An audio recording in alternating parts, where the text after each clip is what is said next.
We are recording this session. We're going to press record in a minute. So, recording? Brilliant. Okay. Hi, everyone, and thank you for coming to the YoCo World Localisation Day event, Creating Community-Owned Neighbourhoods. Really, really good to see so many people here. And it would be brilliant if you could write your name and where you're from, what country or what city, in the chat box. That would be really good. Then we know it'd be really good to get a feel for where people are coming from, because we've got, as part of World Localisation Day, we've got people from all over the world potentially joining us, which is really exciting. So welcome to York, UK, for anybody who's not within the UK. And welcome to everybody who is in the UK. My name is Imelda Havers, and I'm co-hosting this with Phil Bixby. We're both from YoCo in York, and we'll sort of talk through what that means in the course of this session, and we'll let you know a little bit more about what we're doing and how we're creating a co-owned neighbourhood and what that could do for in terms of working with alongside and influencing global movements for change as well. Just to sort of mention, just to introduce the event, what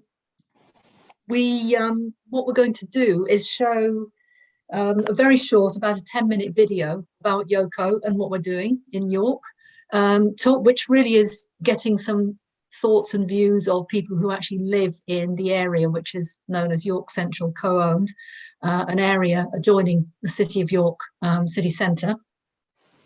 Then after that, we will have a brief run through Phil on the back to how we got to where we are, where we're up to.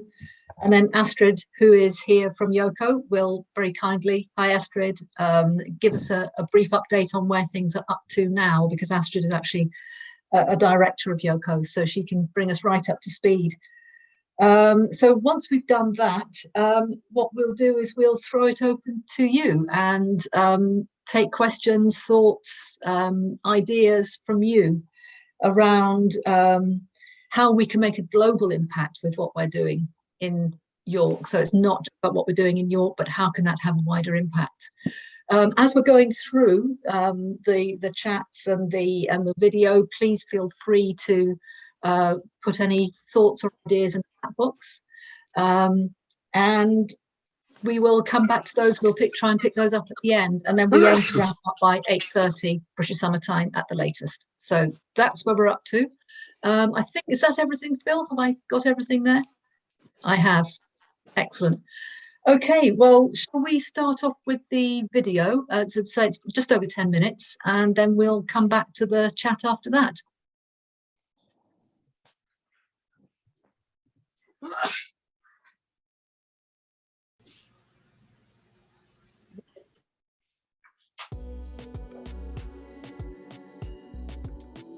YoCo is short for York Central Co-owned, and what we're trying to do is take another look at how we can develop a brownfield site on the edge of York called York Central, which is partly residential, partly old industrial, and partly nothing at all really.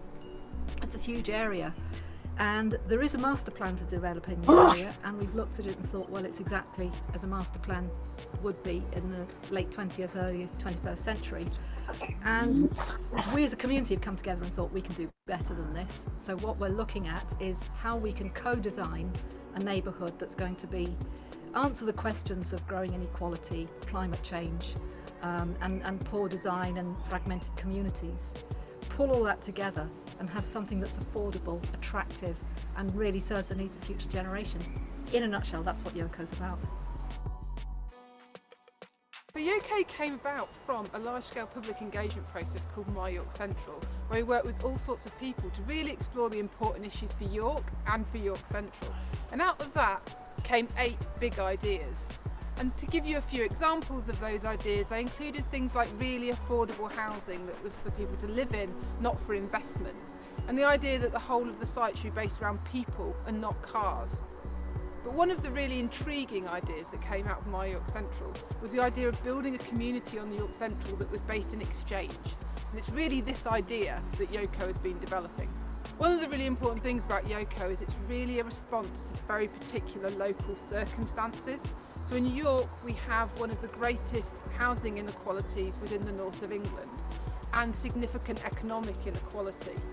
And so YoCo is an intervention that will seek to create genuinely affordable places for people to live, start-up spaces for local businesses and community space that will really build a fantastic community and that will hopefully influence the rest of York Central and provide a model potentially for the whole of York.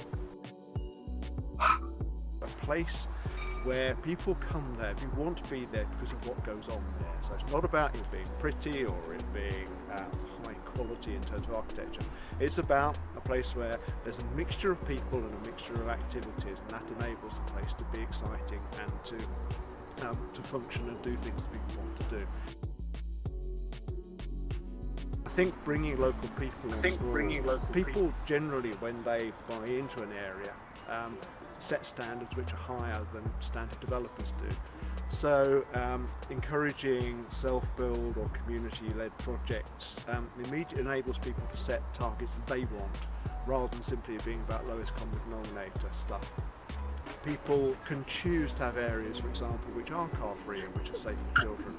Standard development might balk at that, but local people can choose to do better. So I think there are loads of opportunities to do things which would make this part of the city more sustainable, simply by people raising the bar themselves and setting the agenda.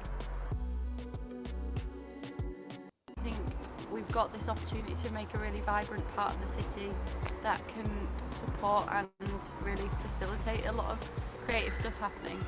We're really, really excited to be working with a company called Matt and Fiona alongside lots of different volunteer people from the creative industries to do some brilliant stuff with the community centre, hopefully on York Central. So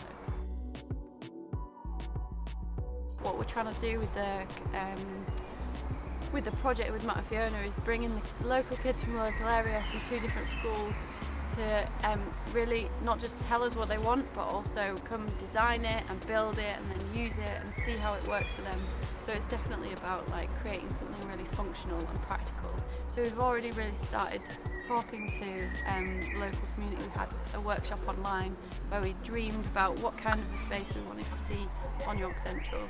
And there was loads of amazing things coming out of that, and you can have a look on the website and find out a bit more. But it's really like making sure that people feel welcome and they feel like they can have a say in the things that happen here. So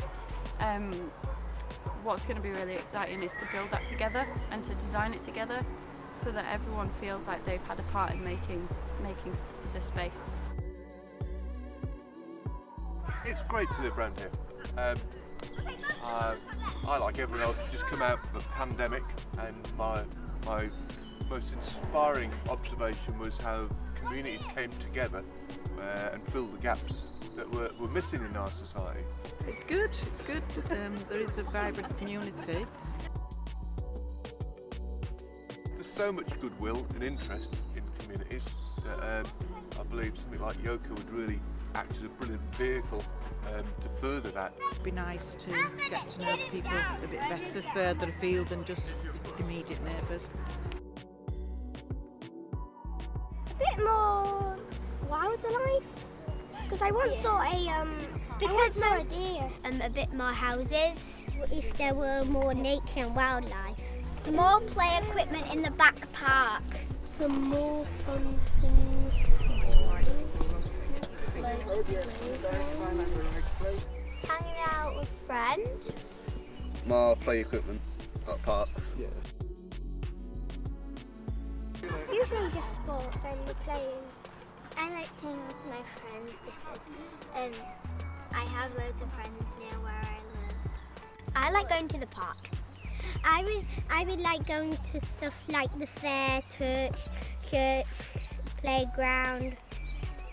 Do lots of parties. Play with my friends or hang out. Play games. Like normal you. I think that it depends on what country. I would think of what country they are in and what they usually do.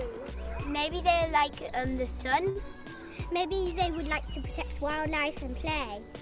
Maybe play football or something. Maybe they'd like to sketch other things and play around their friends. Mainly the same of us.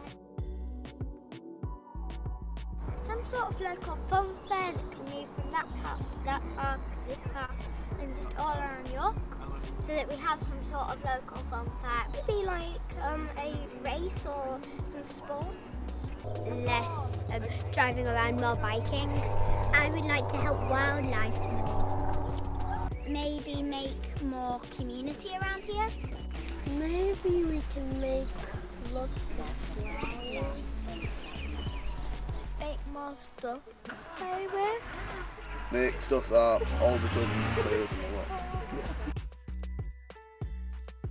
One of the sort of universal traits with young people is actually the more they are entrusted and empowered with ownership of ideas and responsibility, the more they grow and they are able to shape the things around them, and that's not just their built environment. So I think one of the biggest things that we underestimate is the ability of young people to contribute equally in an adult world. They're very experimental and they almost don't like rules. So I think that's something that always comes across in a lot of Matt and Fiona projects, but also just in general working with children, that they love to break rules really. Working with children in York to enable them to think about what, in addition to the new homes and the new houses, do you need in order to make a community really thrive. And so we're encouraging them to come up with ideas for what makes this place a home in the broadest sense. So we've engaged people in the conversation that perhaps they didn't know was occurring before, and I think by local people coming together and acting on something within their vicinity, you can start to make those connections to the wider global challenges. So climate change, for example, is one, and for someone who's got a background in architecture, that idea that being sustainable is something that's preserved for the rich. And I think that actually by thinking about affordability and by thinking about those issues around inequality, actually you really start to open the minds of people that maybe hadn't thought that these challenges are something they could take on. Anyone who supports YoCo's aims will be able to become a member, and you will have a democratic role in that process and in YoCo. YoCo really is it's all about local neighbourhoods. It's York Central co-owned, and we're all about associated neighbourhoods on the York Central development.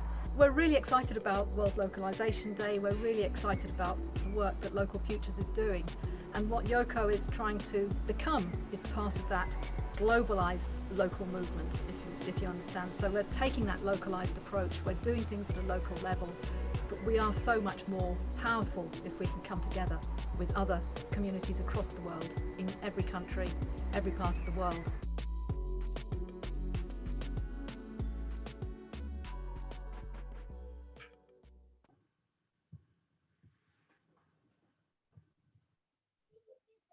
Thanks, Phil.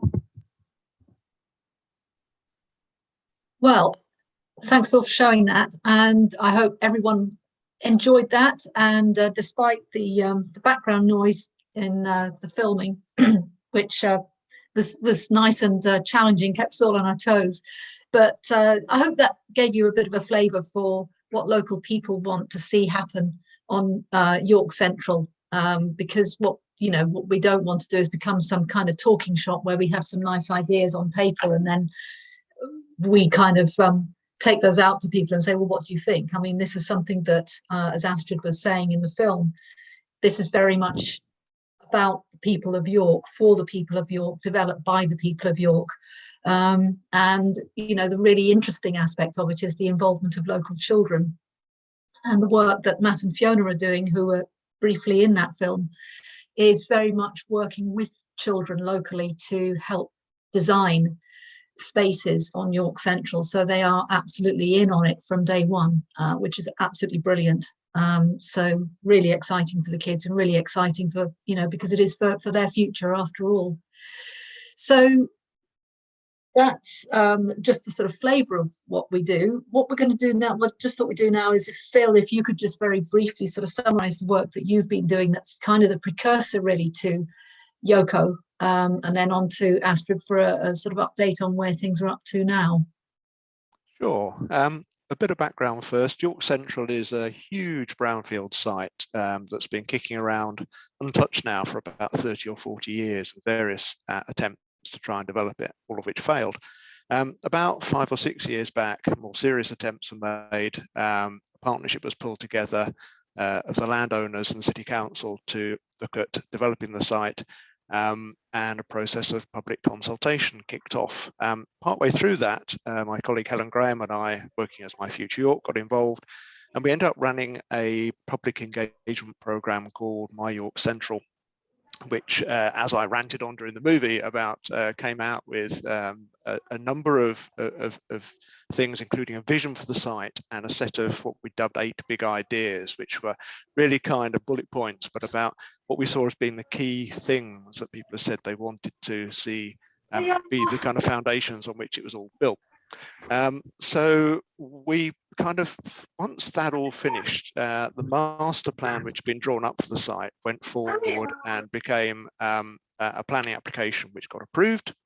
And we watched this happen and kind of felt that there were elements within that public vision for the site and some of those big ideas which hadn't made it into the master plan for the site and the planning application for it. And so we held a public event as part of York Design Week a couple of years back. It was a launch point really for what has become YoCo, York Central Co-owned, which kind of started by asking a question, which is it possible for local people to come together to create community-led mixed-use development on York Central, to really kind of take those ideas and run with them, prove that they can be made to work by doing development on York Central, which works within itself to create a place that people want to be, but also hopefully influences the development over the whole of the rest of the site. And that was really a starting point from YoCo, and that's really when Astrid picked up on it, I guess. Hello. Yeah, thanks for that, Phil. Yeah, so I think I'm just going to tell you kind of what we've been doing this year, where we started to pick up. I think the emphasis of this year has been on talking with the community, talking with the local community. We started off at the beginning of the year with lots of ideas about going out and getting to know people and providing activities, but then we had a bit of lockdown at the beginning of this year. So we took everything onto Zoom. It wasn't going to stop us. We took everything onto Zoom. It's slightly different kind of climate, but nevertheless, we Zoom chatted as many people in the local neighbourhood as we could find, you know, not just local stakeholders, but people, just our neighbours, the people in the back park walking the dogs, just to engage and talk to as many people as possible. So we basically went on a mission to Zoom as many people in the local community as possible. You know, existing community groups, churches, businesses, schools, the local universities. We talked to those as well to see if there's any feed-in that we could take from there, any research on the area that they already had. Artists, filmmakers, creative people, parents, children, neighbours, curious people, everyone and everybody. We wanted to get out there and include as many people as possible in this conversation. And the conversation was really to sort of try to embed the idea of YoCo in the community, what we are, maybe embed some of the ideas around community-led neighbourhoods and things like that. And just to talk, really, the motive of that was to get to know people, make connections, and kind of see what people would like to see here locally. What do they think? Not about what we think, but what do they think would improve the area? What they think would enhance the area? So it was those kind of conversations. So, and we're still doing those. Hopefully we'll be able to do a bit more of that face to face. But yeah, Zoom turned out to be very, very useful and far-reaching platform for that as well. So it was really good. We are now a company limited by guarantee. So we're constituted, which we have a board of directors. We're going to hopefully very soon invite members. People can join YoCo, and then they can start to have, you know, a role in it, a democratic role in the process that YoCo as we move forward. Again, as a method to try and get people in and you know, they can take over and feed in what they think should happen in this neighbourhood. We've got some money in for a Growing Green Spaces fund, which is it is an initiative designed to enhance and sustain York's green spaces, but we're primarily going to spend the money in our local area. And really, again, part of that process, the beginning of that process, is going to be talking to the local people, find out what they would like, supporting activities that are already happening, enhancing the look of the area. There are a few places around here that we've got already some ideas on how we can green the place. And really, what would people like to see, and how can we support the delivery of that within the local community and the people from the local community providing that delivery. So that's another thing. We've heard of the Matt and Fiona project, so it's about continuing to deliver that. You know, it's a cohort of young people from the local schools. We've done engagement with the local schools. There was a scheme called the Bags of Creativity. We put lots of leaflets into that to promote the initiative. There are workshops going online where we're going to engage with year fives to talk about design and process. And, you know, the outcome of that ideally is that we, you know, the children are absolutely from the start involved in the design and the production and the delivery of an actual real tangible real building, which would be absolutely amazing. And I think the beauty of that, Imelda's already touched on, is that, you know, if we can start to sow seeds in the children of the local communities, that they actually have some agency around their local environment, you know, which many of us feel as grown-ups certainly that we don't have. That would be an absolutely amazing seed to sow in children's minds. So I find that really exciting. So I think the rest of the year is delivering on those projects, continuing to connect, taking opportunities to get more activities going. And now we've got a little bit more space, a little bit more freedom here for the time being. So really about getting into the community and becoming a real part of it, and finding out what everybody would like to do around here, a real point of engagement I think we need to take further. So that's where we're at today. Thanks. That's brilliant. Thanks so much, Astrid. That's great. I mean, I can't believe how much you've done actually. I mean, we went into lockdown. You know, sorry, I think someone's got. Can everyone mute? I got a sound system going here, which I wasn't planning on having. Yeah, it's been. I mean, Zoom has been absolutely our savior, really, because I mean, I can't believe how much Astrid and the people who actually live in the area of York Central have done, despite not being able to get together in person very much. We've had so many lockdowns in the UK. For those of you beyond the UK who maybe not be aware, we're still quite restricted in what we can do. But it does enable us to have meetings and sessions like this with people. I mean, just looking at who's here tonight, we've got 60 people here, and I think every continent on the planet is represented. It's just mind-blowing. We wouldn't have had that without this being bounced into it through COVID. So everything has a silver lining.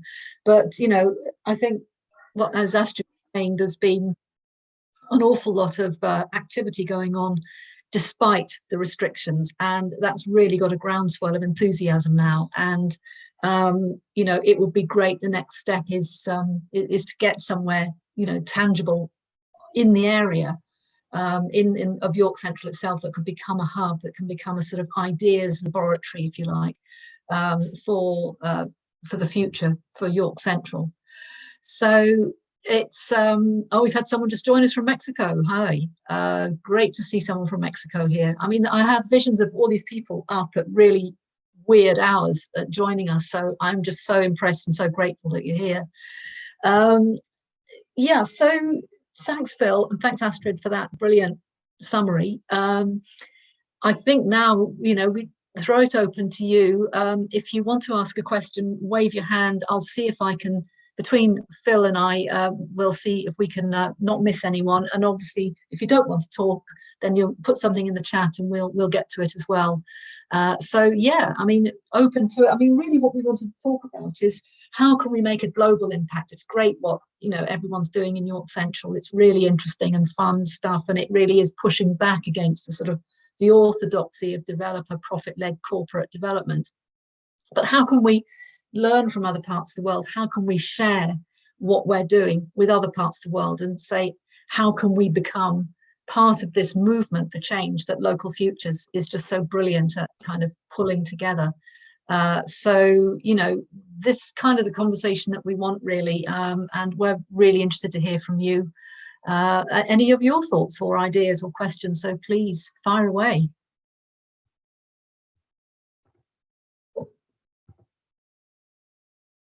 Sorry, Dave, Dave Jones?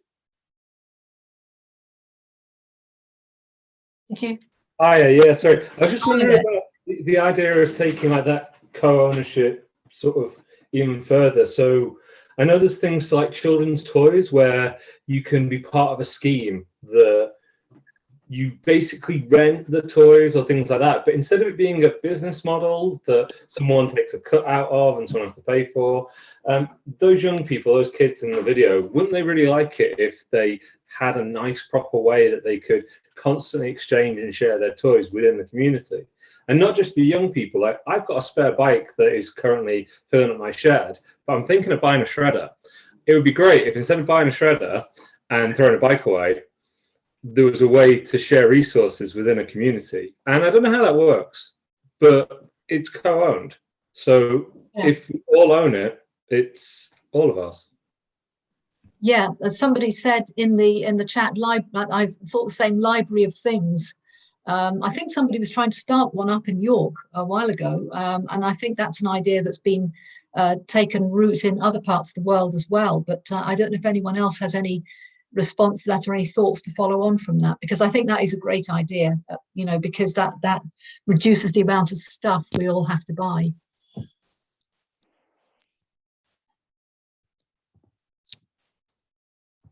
And if anyone's, apologies if I'm missing anyone, I'm just flicking through the screens here.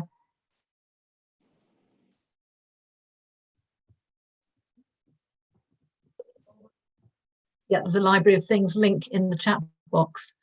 And repair cafes, yeah, that's a very good thing. Free book libraries, absolutely brilliant. Yes, I mean, all of these people have started in York, and this is really interesting to see these ideas coming in from other areas that are being replicated. It just proves the point that, you know, these ideas are being shared much more widely. Apps, Facebook pages. Oh wow, York had a toy library 40 years ago.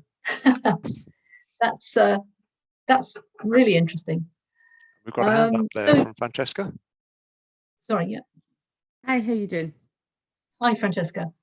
Just a quick question, I suppose. I mean, you talk about your community engagement, which sounds fantastic, but where did this originally come from? Did it come from local authorities, and then once it came from them, were you able to get a good mix of community led, which obviously then translated into YoCo? I suppose I'm just interested in the process. As you know, from my accent, I'm from Scotland. Quite a big drive on from a government level to look at participative democracy. We've had a few acts round about community empowerment, and it's just to see where it's happened elsewhere and how it's translated, if it's kind of similar. So over to you, just a wee bit of a background. So the engagement came from maybe local authority looking at a site, and then YoCo was born out of that, or? Shall I pick up on Yes, that? I think Phil can probably answer that one, yeah. It was an interesting process. A council and landowner-led public consultation process started off, and a community forum was set up, which is an invitation-only thing that got certain local groups involved, but resulted in a certain amount of kickback in that people who hadn't been involved in the community forum set up their own pressure group to try and lean on the council and landowners. So York Central Action was born as a result of that. So round about that time, Helen and I had been doing a project elsewhere in York called My Castle Gateway, which was a kind of very much kind of non-council led community engagement process, working on what was the council project. And we went to York Central Partnership and said, look, we think you need to do this differently. We think there needs to be a way which is much more, where the agenda is much more set by local communities. And bless them, they agreed. We were engaged to do the work. And what we did as a first step was to then go out through social media and through local groups to ask what they thought the issues were. So the structuring of that process came very much from the feedback we got from local people. So the issues we dealt with were about movement, about housing and homes, about employment, and about public space. And beyond that, we then co-created loads of the events with local groups. We did local events with local history groups, we did local events with local environment groups, we did stuff with local cycling campaign, and all sorts of people got involved. So we ended up working slightly kind of in parallel with this kind of council-led process, which still continued. The community forum still continued throughout. And there was a little bit of kind of, I guess, tension between the stuff that we were doing and the agenda that we set, which very much in places differed from the agenda that was set by the landowning partnership and the council.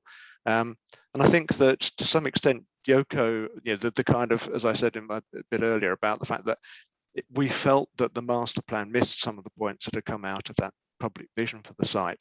And so YoCo really was one route to give a chance for that stuff to happen. So yeah, does that explain that without being too indiscreet? Yeah, no, that you kind of covered it quite nicely. Yeah, interesting. Good. Thank you.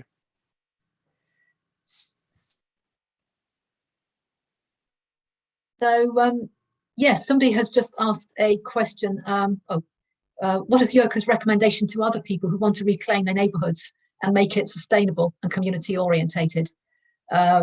And what are the things that YoCo would like advice on from others? Really good questions, and they haven't really been asked and answered in detail. So that's an interesting one. Yeah, I think, Astrid, do you have anything to say about how you kind of reclaim your, in terms of how you've gone into your neighbourhood, because you live in the area, your daughter goes to school in the area. How would you see it from a sort of a local resident point of view in terms of really taking the agenda, I suppose, taking hold of the agenda and moving things forward? I mean, do you have any thoughts on that? I think in our local community, there's already a very established community of people doing lots of amazing things. So there's already a real, not just a sense of community, there is a real community here, which is a wonderful thing.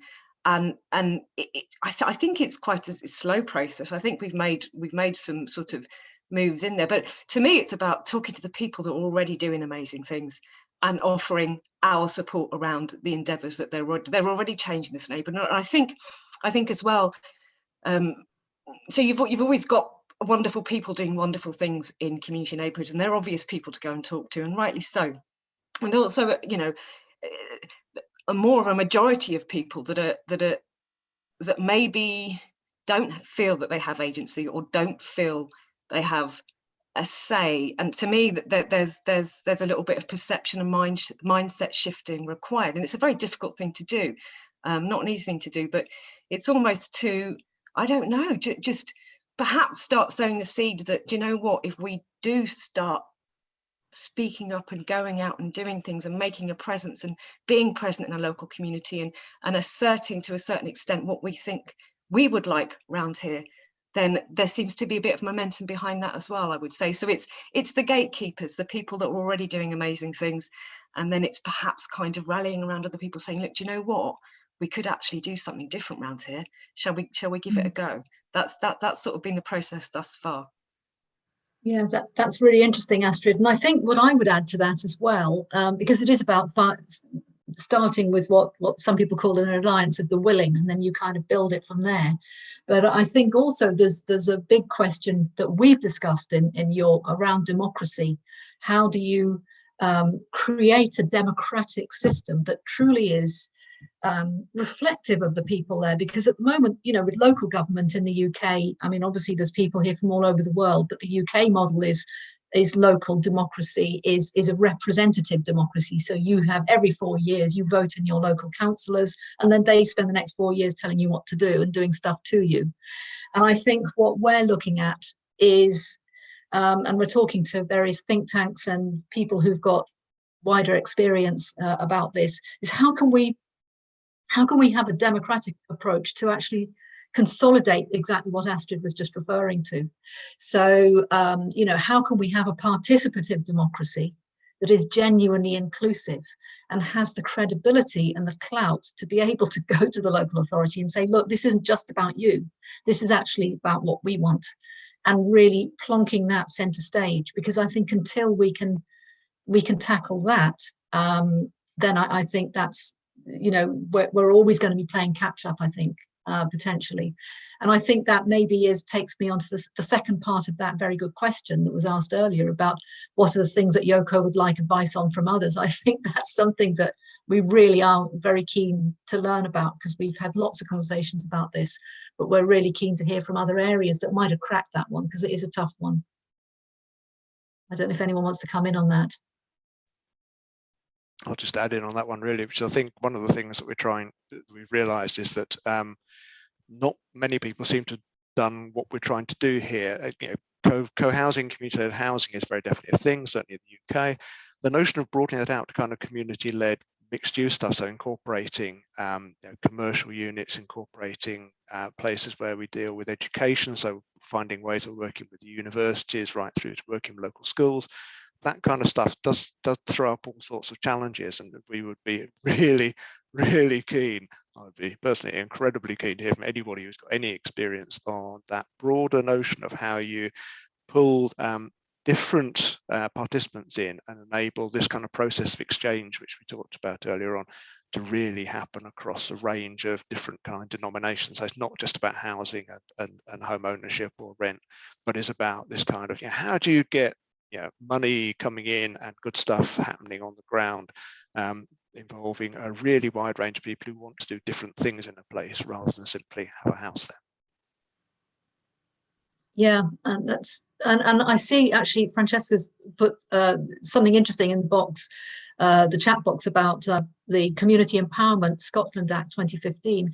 There's actually, yeah, I do know there's some really interesting stuff going on in Scotland, which I'd be really pleased to talk to you about sometime, and that would be really interesting. And I think you know, if there's any way the Scottish government in their wisdom could lean on, you know, the British government, let's have this as a kind of, given how well Boris Johnson and Nicola Sturgeon get on, surely there's an opportunity. This has to be such an open door. But yeah, you know, that is a major one for us, and that's what's happening in Scotland. I think is something that the rest of the UK could learn from, certainly. I'm absolutely happy for you to give me a wee phone. I actually work in community development in Scotland. That's why I know so much about that kind of picture. Oh, yeah. It's not without its problems. I'm not going to say it's easy, because it certainly isn't, but there does seem to be a bigger drive towards participatory democracy. The Empowerment Act has loads of different parts of it. So there's a bits about local improvement, outcome improvement plans that put special powers onto councils that they need to engage communities as well. But we also have things like community asset transfers, where if a community wants to take over a piece of land, or if they want to take over a building, then they need to have proper discussions about that, proper feasibility studies round about it. And also participatory budgeting is a big thing that we're looking at just now, which in my experience has driven a lot of the development. A lot of what you're talking about, Phil, is getting all these different parts of society to come in, basically putting money on the table to kind of drive that a wee bit, and then getting, I suppose, match funding from other areas where they see it would be of interest if they had a certain project, has also been helpful. And again, that's been legislated, so now 1% of all our local authority budgets needs to be shown to be spent in a participatory budgeting type of way. So that was coming in this year. They've had an extension, so that'll be next year they need to do it. So it's not easy. There does seem to be a government commitment, but again, the cultural change with local councils, especially in public sector, is quite tricky sometimes. There's a bit of mistrust between our people and our public sector. So it's like you said, Phil, there's always going to be tension there. So yeah, but anytime, I'll ping you my email, and if it helps, I can speak to you. That would be amazing. Yeah, thanks, Francesca. That would be amazing. That would be really good. And actually, LF has said it would be great if YoCo could put its key questions to share widely with other groups around the world. That's a really good one. And this is in particular one, I think, that could be discussed more widely. And I will mention this again at the end, but a quick plug here for there's an event, a panel event on this coming Sunday, the 20th, at 12:30 British summertime, which I'm actually invited to join. And that's going to be talking about co-creating a movement for the world that we want. So that I'll put the link up to that in a bit, but you know, that's exactly the platform where we can introduce questions like this, because they're quite, you know, it's like asset ownership, land ownership, democracy, you know, they're really fundamental to what we're talking about, I think. So yeah. Well, thank you for that, Francesca. That's really helpful. Somebody has, Carol has said, Carol Gillam, I would emphasize the importance of listening to as well as talking with. Make explicit, not implicit. So yes, I don't know whether you want to elaborate on that, Carol, but I mean, listening is great, but I think what it seems to be the point that you're making is that action it's important that it's followed by action. Otherwise, you know, it doesn't, it just goes into the long grass. So that's a good point. Sorry, yes, Phil? Just to add to that, I guess one of the things that we've tried to do through the work with YoCo and My York Central, and indeed elsewhere in York, is to listen but also engage people more long term. I think one of the things that the conventional approach that City of York have taken and loads of other councils have taken up to now has been a kind of extractive way of getting information out of people. So questionnaires go out, information comes back. And on the face of it, it seems like really good listening stuff because, you know, you're asking, you know, tell us what you want.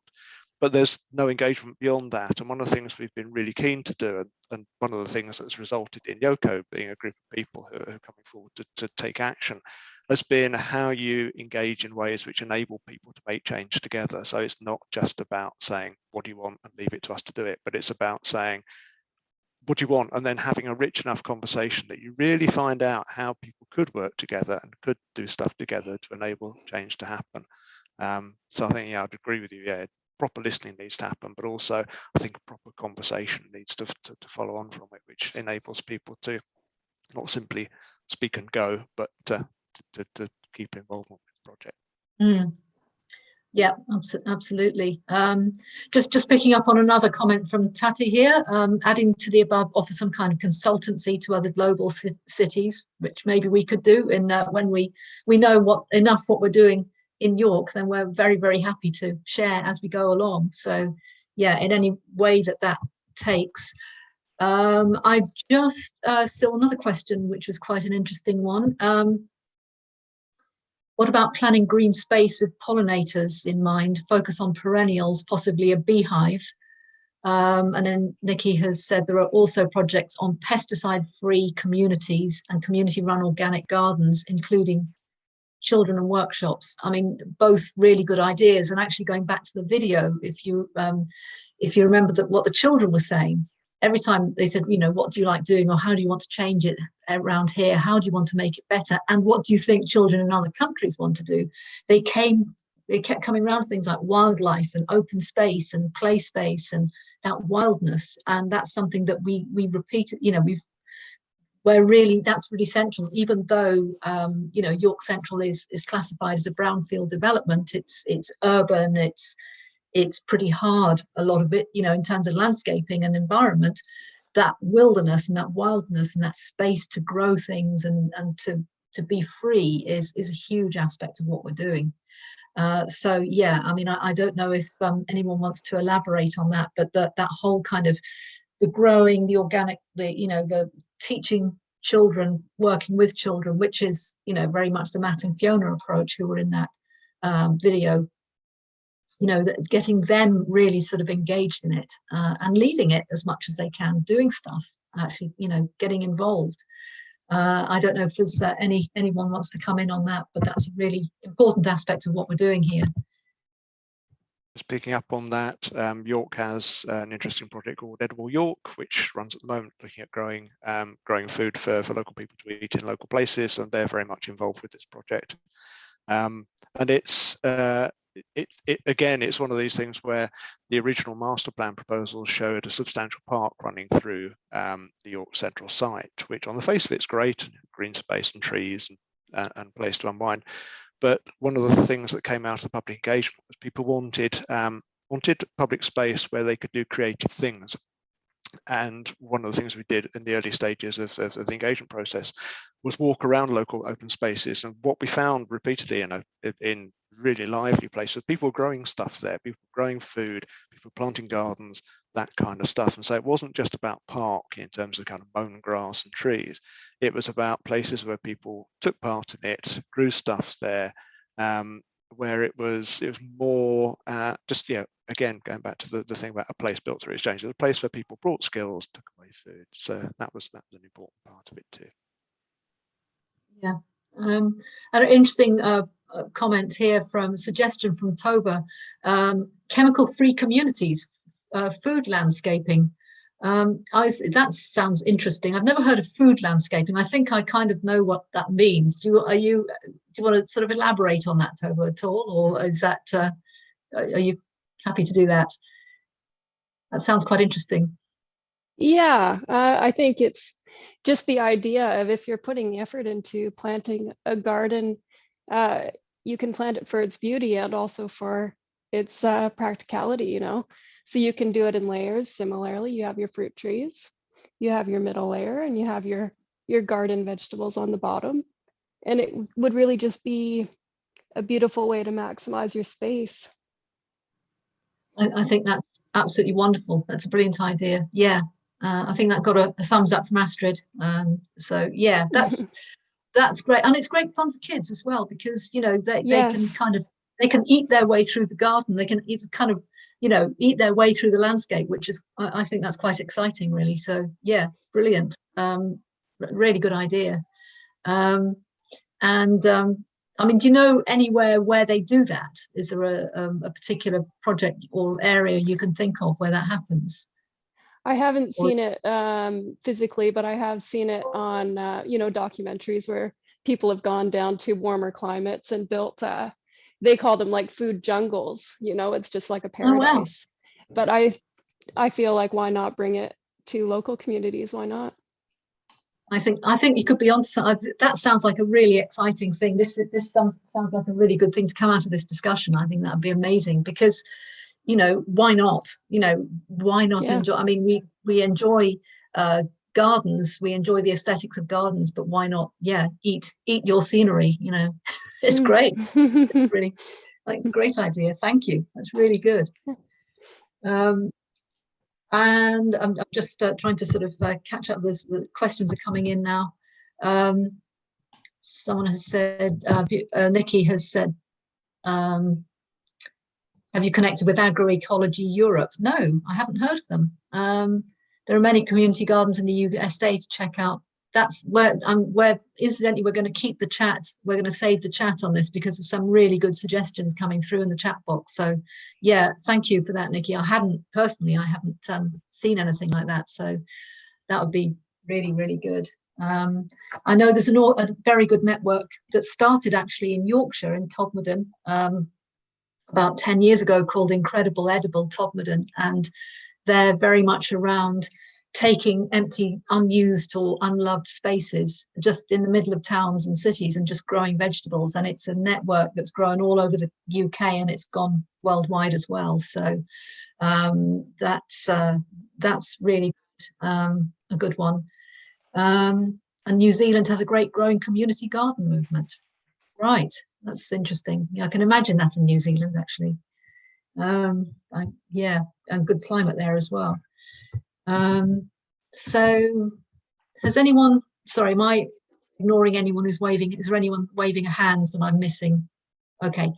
Another comment here from Dave. I'm getting the idea it'd be preferred if the local representatives operate as a secretary more than a chair. Right, this is back to the democracy, I think. I'm not too sure what that means. Are you able to elaborate on that point, Dave? Do you think I'm not too sure whether you say if the local representatives, you mean the council representatives? Yeah, I mean, I got the idea that people were saying listening's great, but if it doesn't actually lead to anything, then people stop talking. But I think if there was an idea that we do the listening and we share those ideas. And after a certain amount of inactivity from those that are responsible for organising and representing these communities, after a certain amount of time of saying, look, we're speaking, we're sharing, we're telling you, maybe people might decide that they don't like someone that doesn't listen to them, and they might want to change that. Right. Yeah. I mean, I think it's about, you know, working in a more coordinated way, I think, with the local council. I think that's maybe, you know, what we should be, what we're trying to do here. You know, we're trying to get traction. Phil, yeah. Yeah, just a Close to your heart. conversation with Dave. Yeah, it's this whole issue, I guess, of what local representatives do. And I think one of the things that we've seen in York is that people get involved in local politics and often do so with good intentions, with kind of visionary intentions, and they end up dealing with potholes and dog poo. And we kind of need to find some way of making local, the local administrative process work in a different way. And I think one of the things that we've been trying to do with the stuff that we've done as My Future York is to try to get people in York to have a vision for the future, to spell out a vision for the future, so that when we deal with the city, and there's something that York, I think, has particular problems with because we've got so much heritage here. We very much kind of, we tiptoe around not wanting to do anything too drastic, and then the city just changes anyway, but in an unplanned way. And that the key there is finding ways of developing a vision for a city, a vision for local areas, so that rather than simply all the time ending up dealing with dog poo and potholes as being the number one priority, there is a longer term vision that local councillors can engage with, so they can do positive things rather than simply dealing with problems all the time. And do you think, I mean, does that kind of fit in a way with what you're talking about in kind of changing that role of local council? Yeah, I guess I don't want someone to tell me what their vision for York is. I want someone to listen to what the people's vision is. Like, there's no one person that has got all the answers for what's right for anywhere. And so I don't want a visionary. I want someone who's good at getting things done and can listen. And that's sort of where I was hoping to get with the comment, the idea that we could maybe get someone that didn't say, here's my plan, you will love it. I want someone that says, what's your plan? I'll love it. And yeah, maybe doing the listening first and people seeing that people aren't listening in the nicest possible way. I'm not saying they're bad people for not listening, but they aren't. I think that's struck at the heart of exactly where we've reached, I think, with YoCo, Dave, because we've got, I mean, you have representative democracy through the local authority. They don't want to give up what they see as their power and their territory to people who are, they think are maybe amateurs or, you know, just local people. We get our vote once every 4 years. What more do we want? You know, that sort of thing. And I think it's our job, not just us in YoCo, but I think any project that's out there in the community that's coming from that sort of community direction, is to really, you know, get that whole system a bit by the scruff of the neck and say, look, this isn't good enough. You know, we actually we need to be part of this, because if you want something that is driven by developer profit, that will be tomorrow's slums, fine, go ahead. But actually, we're proposing something here that is long-term, low carbon, it's sustainable in economic sense, it's sustainable in the sense that people, because they've designed it, because they desire it, they will want to live and work in it in perpetuity. And also something that is flexible enough to adapt to changing needs over the next 20, 30, 50 years or 100 years, come to that. So I think, you know, the trouble is getting there from where we are now in terms of credibility and being part of that conversation. Because I think there is still this, you know, I think you mentioned that said, well, I think someone else has just used the word tokenistic in another context, but I mean, it can just be, well, we'll ask you what you want, and then we'll go and do what we're going to do anyway. So I think, you know, getting around that is the problem, but you're right to highlight it.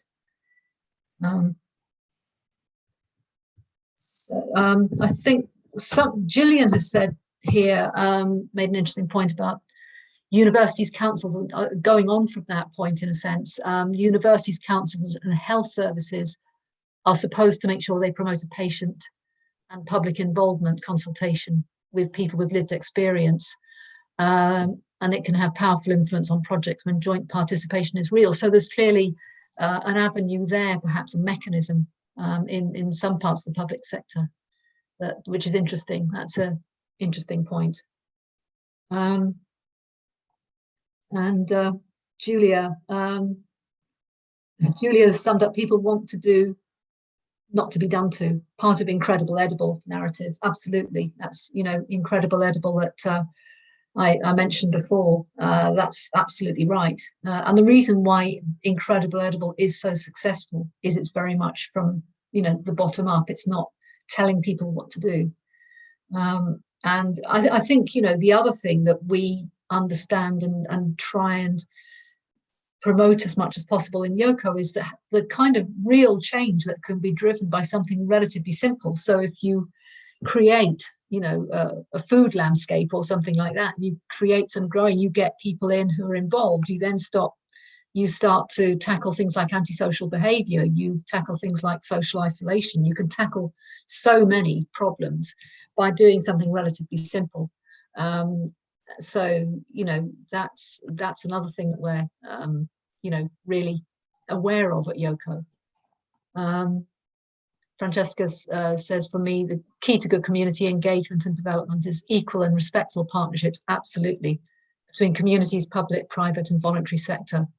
Everyone needs to listen and take responsibility and not leaving it to each other. Yeah, I agree with every word of that, because I think no one group of people has the answer. So, no one has the right to tell anyone else what to do, or no one has, some magic bullet. I think it's only going to work. And if you see places, communities where they do make progress, it's exactly when that's happened, isn't it? It's when people have got together and stop being precious about their own little power bases and their own citadels, and they actually start to push things forward. So yeah, totally with you on that. Yes, Phil. Yeah, just picking up on that point, really, I think, that there's there's almost like a spiral of a story there, which is about much of the time we build cities that people can't do things in, and so consequently we disempower people in communities. So consequently, the only people that do anything are the council, because they're the only one who've got the agency to do it. And so to some extent, they're kind of right in saying, hold on, we do all the work, we get to make all the choices. But what they should be doing is creating places where people do have agency and where communities can engage and do stuff. And then you really do have to listen to people and give people the opportunity to create their own story about the place too. And certainly the two big projects been involved with in York, one of the outcomes of that is very much trying to say it's not just the council and it's not just the developers who make the change, it's people who use those places and people who do stuff there that also shape them too. So that, I think, is part of that. Yeah, absolutely. I mean, one area that hasn't come up, but it's an important area for us, and I'd be interested to sort of hear anyone else's thoughts on this. And this is sort of keeping the car out of the area, or keeping the motorised vehicle to a minimum in the area. I mean, the current master plan that has outline planning permission for York Central has a huge, great road going through it. And, it's a road with a few trees and, a few cycle lanes along it and all the rest of it. And again, our approach is, well, why? Why would you have a huge, great road going into an area which is right next to the railway station, right next to the city centre? You could have mass rapid transport going through. You could really have a look at, everyone quotes Amsterdam and Copenhagen, but, look at what they've done in terms of, having the courage to say, we need to see cycling and walking as the default way of moving around, and motorised transport is secondary, because obviously there's always going to be people who can't physically walk or cycle. Obviously that has to be taken into consideration. But do we all have to get in a car to go into the middle of York? I mean, mayhem, absolute mayhem. Why do it? Why design a 20th century technology into a 21st century development? I mean, I can't get my head around that. But we seem to kind of do this, and one of the things we do a lot at YoCo is actually to sort of push back as hard as we possibly can, you know, against that. And yeah, I mean, it is, again, the comment here, big roads and cars in cities kill neighborhoods. I mean, you only have to look at in, you know, certainly in London during lockdown, and as a result of COVID, they've created low traffic neighborhoods in parts of London, which is, you know, you would have thought if they can do it in London, they can surely do it in York. And it's transformed overnight. It's transformed those neighborhoods to people come out onto the street, they talk to each other, they get to know each other, because they're not going to, you know, they're not battling the car all the time. So yeah, I agree with that point completely. Yeah, Dave. Big fan of the idea of low traffic neighbourhoods. I was amazed to find out how many there were before COVID and how small it is. How's the one in the Groves going? I don't know if it's working well or not. I've no news. There's a lot of noise from people against it, but I don't know how successful it is. I think the danger is if you do these things in isolation and you don't have a strategy across the city, what you can do if you're not careful is just push the traffic away from those roads and clog up the roads around. So I think these things can only ever work when there's a clear strategy that's well communicated. I don't know in the Groves whether they've done that. For anyone who doesn't know York, that's another part of York where they're experimenting, piloting a low traffic neighbourhood and trying to choke off some of the rat runs in this very tight neighbourhood adjoining the city centre, the other side of York from York Central. So yeah, I think there's been quite a bit of pushback on that. Julia's got a hand up. Yep, Julia, yeah. Me on mute. I'm multitasking here. Right, this is a really interesting discussion, but for me, there's some things shouting out. So we've got into the car, no car the debate again, which has been going round and round York ever since I can remember, excuse me. And I really feel that just coming back to the incredible edible thinking, for start, often people without, it's the people with incomes that have often got cars, and the people who maybe are wanting to do often don't have cars, but maybe they wish they did have a car because actually it would make life simpler. And I think that the other thing we have to recognise is that we're in a new dynamic now, and I've been hearing that a third of the population are not going to be using public transport because of the pandemic. And this is, I've gone over this, and this is the latest finding. That's massive, and it has massive implications. So the thing is, about this point that Dave was talking about, it really does concern me about a certain group saying, do this, you know, we are on the high ground, do this. It feels to me like, who am I to say, don't have a car? I know this, I've just done some really big rewinding. It feels to me like we should be, for me, it's about people having ideas about what they want to do, and maybe it won't start with the car. So if we reel back to that idea of food landscapes, which I really liked. Now, if everybody was interested in food landscapes, because that just does the cool idea that the landscape is made of food, automatically, maybe people feel that they wouldn't want cars, or that they might want to share their vehicles in a different way because they were dealing with looking after the food landscapes. But it's a different, I think what I'm getting to is it's the approach that is taken is really, really important. And I also feel that it's very difficult it's sort of made even more difficult by this Zoomy thing. And I'm afraid I'm multitasking tonight. But just to say, I am concerned that the whole YoCo-y thing is going to get into the car, no car. And it's that binary thing again. that worries me. Whereas I'm just interested in how people feel they want to, where they want to start, and maybe from that start things will happen that mean that actually together people decide how they want to transport themselves. But with all this thing with the developers come in and we have to design the thing and it has to be this, that and that, and here is it, it means that you do get into this car, no car, because the road has been decided.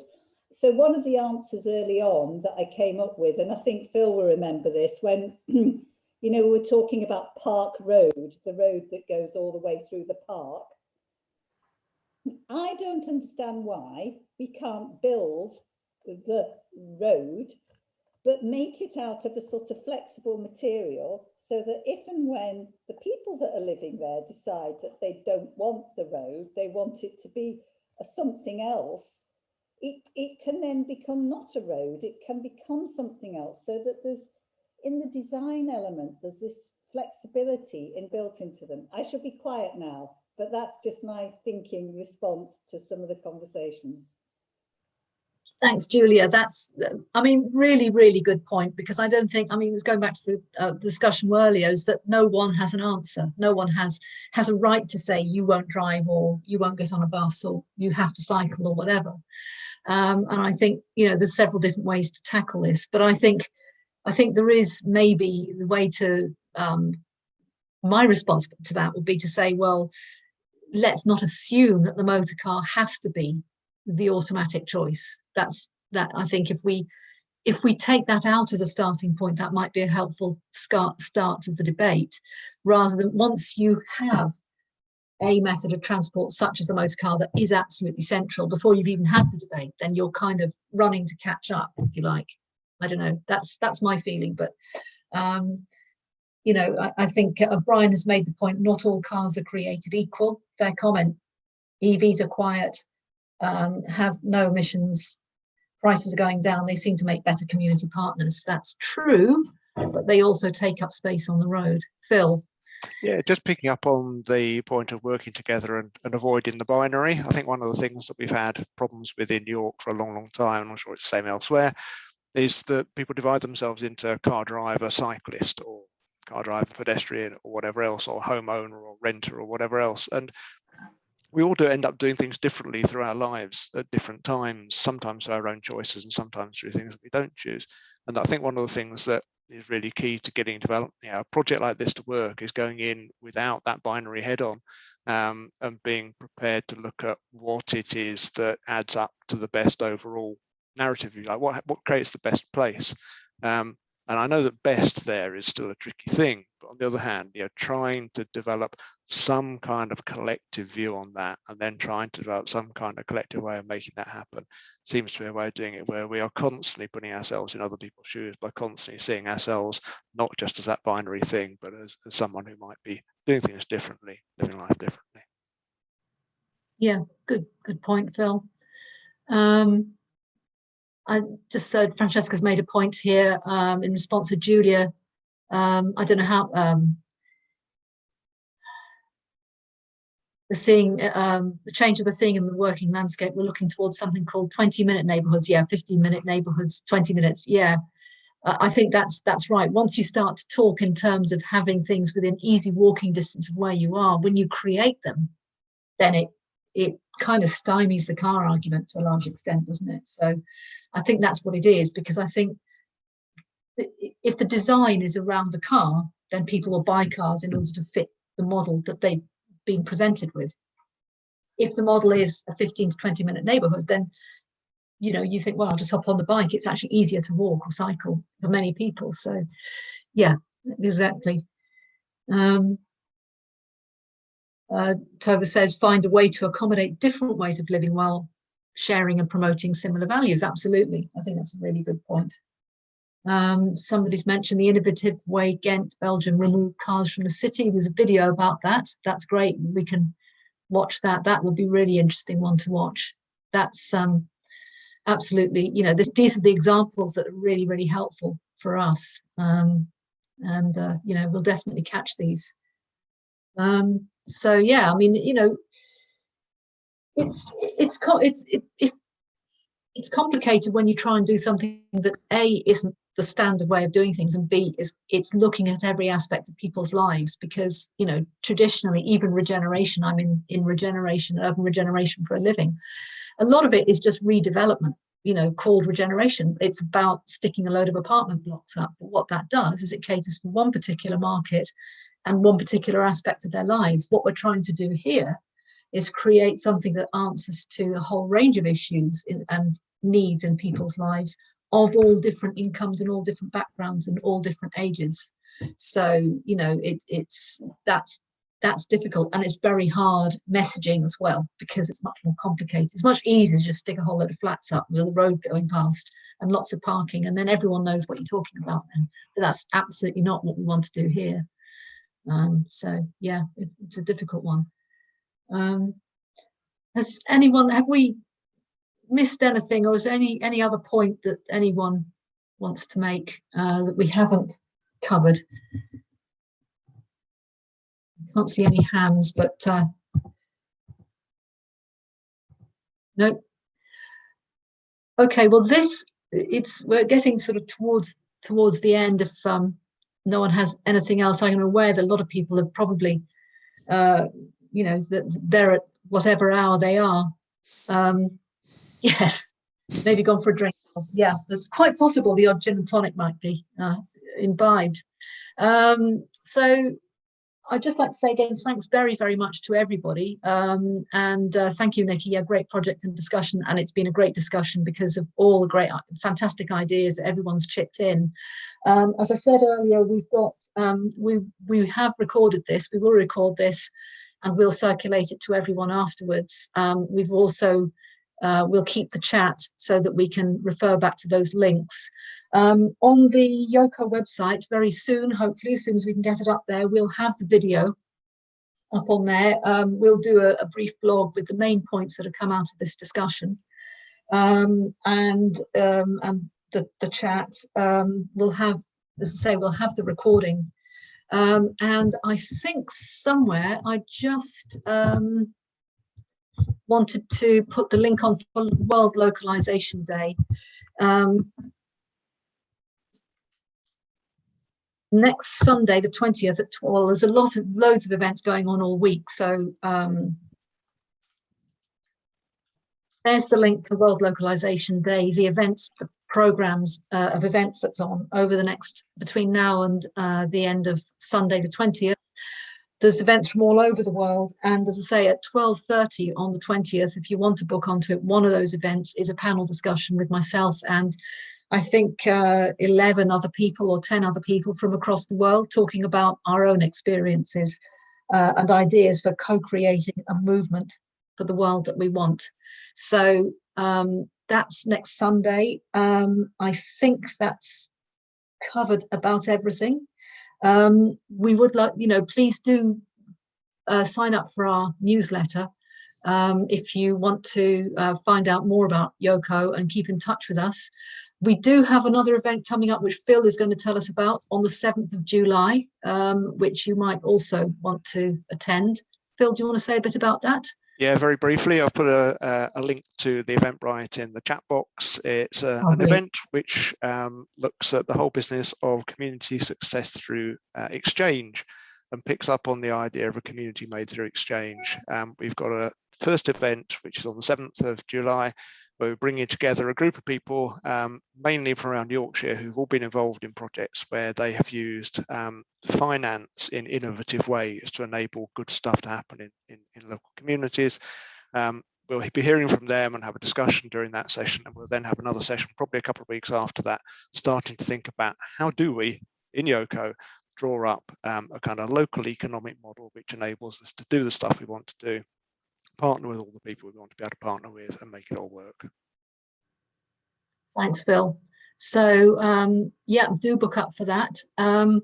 And I think that just about draws it to a close, unless anyone has anything else to say. But thank you so much for your attendance, participation, and I hope that you managed to get some of the other World Localisation Day events, because they do look absolutely brilliant. So thank you very much, and you know, enjoy the rest of your day, morning, evening, night or whatever. Thank you very much. Bye.